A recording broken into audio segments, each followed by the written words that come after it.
Mike was born in Livingston, New Jersey, then moved to England at age 5.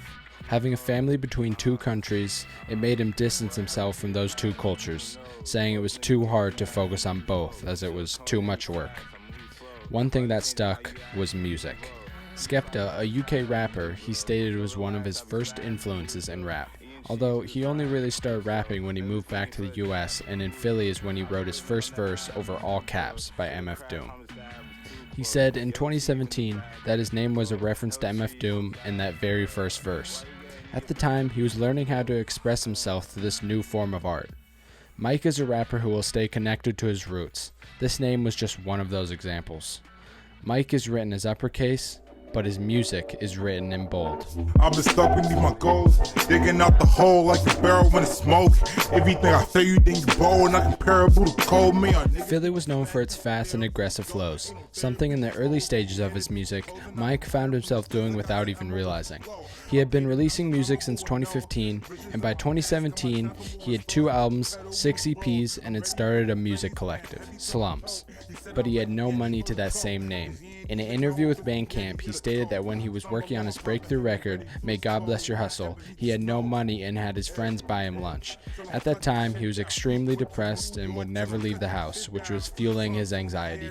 The project was supposed to be leaving one place and going to another, and growing, he said. In 2015 and 2016, Mike and his group Slums started to make a name for themselves in the New York underground scene.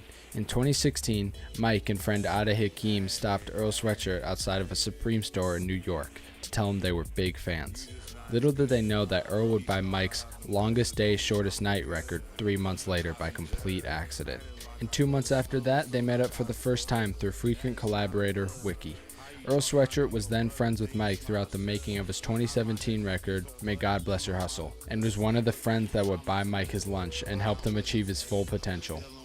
That record exploded Mike's popularity, and while I think being friends with Earl helped that album reach its numbers, I believe it was a curse and a blessing. More on that later. After learning how to produce in 2016 from fellow Slums member, Six Press, or Ade, he produced 5 of the 16 tracks on his breakthrough album, with other production from Tony Seltzer, Six Press, and Sage Elsesser. Sage, who's more commonly known as Navy Blue, is another amazing producer and rapper from Mike's tight friend group. The record is filled with features from Standing on the Corner, Wiki, King Carter from Slums, and plenty of other artists who make this whole project extremely diverse. Something the production creates is this unique environment for Mike to rap in. I could only find 3 real choruses across this 47-minute project, which in return makes his verses have so much more potency and feel way longer. The whole project reads somewhat like a I don't like shit, I don't go outside kind of vibe, but with samples instead of instruments. I mention that album because the amount of instrumentals that still play on after verses end. It adds a lot more emotion to these already sorrowful lyrics. It makes you think about what you just heard while these atmospheric beats play.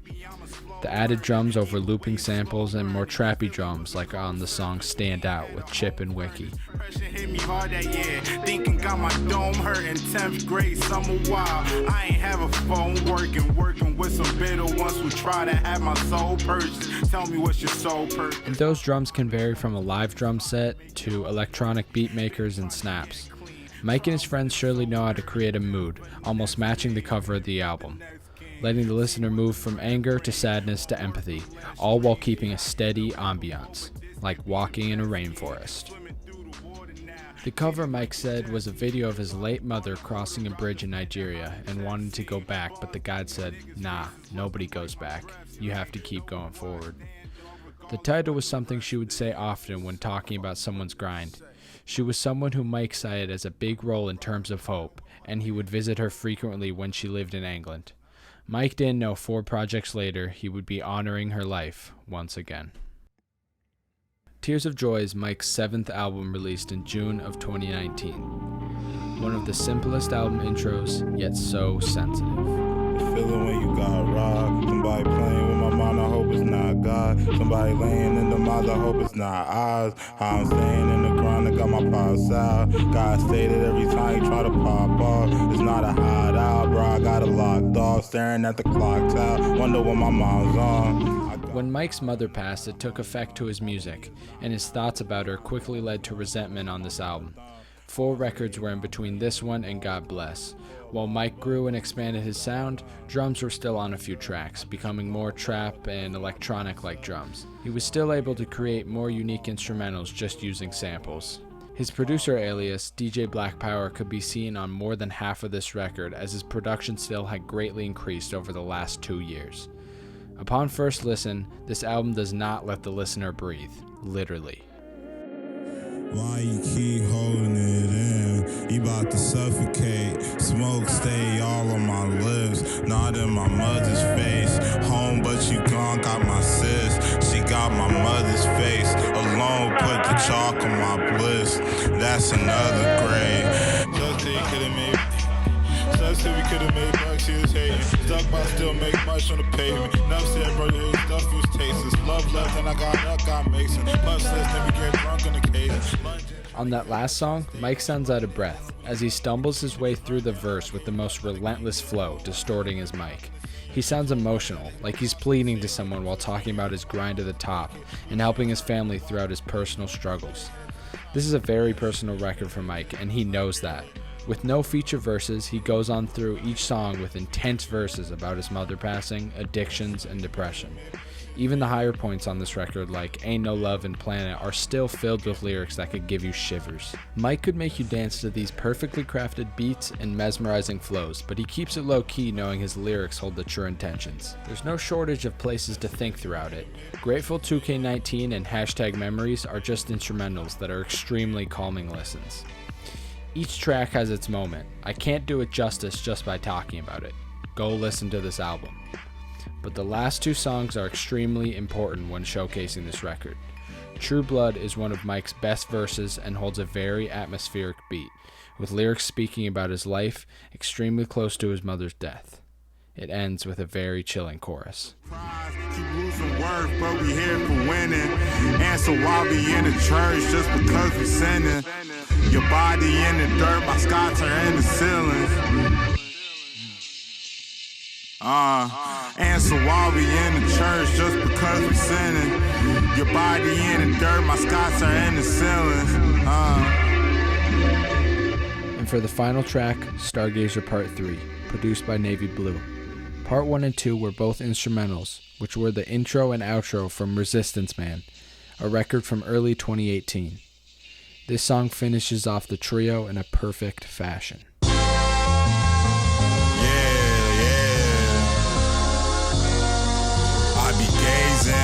Got a head full of schemes I was chasing. Even got ahead of my dreams, be patient. Mama told me stress ain't a thing.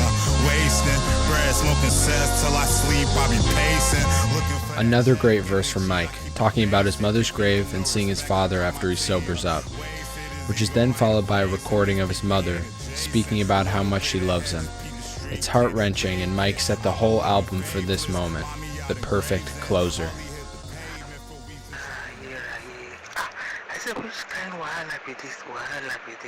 Which kind of wahala be this? I get my mama, I love her for everything. I can give her the world. I love my mom so much. My mom loves her son. We love each other. We love everybody. We love Christine. God bless. God bless our hustling. God bless our hustling. That's not the full thing, but I encourage you to go listen to the full section. Tears of Joy by Mike. That brings us up to date, with Mike's newest project coming out exactly 1 year later, Weight of the World. I implore you to start with this record as your first listen into Mike's discography. It has everything I talked about just summed up in a perfect 35 minutes. He sounds way more hungry on this album, like he has something to prove, and it pays off. Starting off with the opener, Love Supremacy, we're shown Mike's relentless flow over a very lo-fi beat. The next track, Alert, immediately slows down with a very hollow, looping piano that sounds ominous and dark. Dropping bars like, even my papa knows it's doomed that I need to work. Lets you know that this is going to be another distinct project. talking about sadness along with his small rise to fame. With his sampling going into even further genres and sounding brighter than usual, this album has plenty of ways Mike can flow. That's something that he really mastered throughout the creation of this project. Songs like What's Home, No No, Is You Stupid, and Way to the Word have some of Mike's catchiest flows to date. What's home if it is in your heart? How you glow say he isn't a star. Child hold of it, isn't it hard? I am old and I'm picking apart. I expose what I did in the dark. Might have folded but didn't depart. I don't cold, I be itching the scars. When I wrote, I was feeling for something that helped, but I know that every bit of it harsh. Playing them rest, it's young Mike, I give it all and respect to the dead. Was moving shicey in the dark, but the message was sent.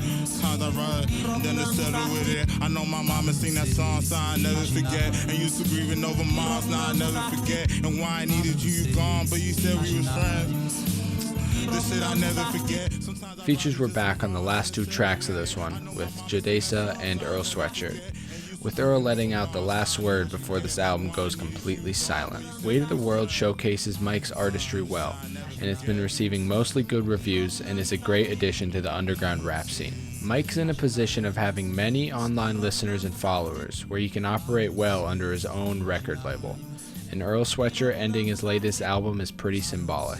Earl became friends with Mike when he was making his breakthrough record and helped him feel motivated to finish that album, a sound that he thought was very reflective. But when Earl released his 2018 project, Some Rap Songs, the part of his fan base that actually liked the album were put onto a new genre. That's when people thought he made his own lo-fi distorted genre up, but when he was really influenced by Mike, Ade, and Navy during the making of that project. And eventually, people figured that out. Earl didn't make the sound, and it was his friends that influenced him.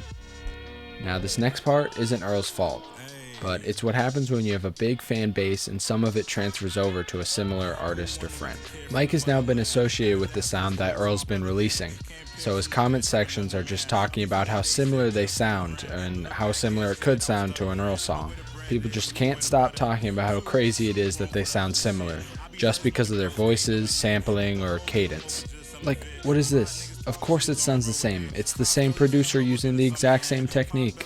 The fuck? Sometimes it's not even about the music, it's just anything to do with Earl in the comment section, or begging for them to collab, or for Mike to collab with any lo-fi artist, really. This has been in effect mostly since Earl's co-sign of Mike, and is especially prevalent in his more recent videos. I grabbed 15 comments from 7 videos across Mike's YouTube channel. Just because they're friends and one is bigger than the other, Mike's audience won't stop talking about Earl.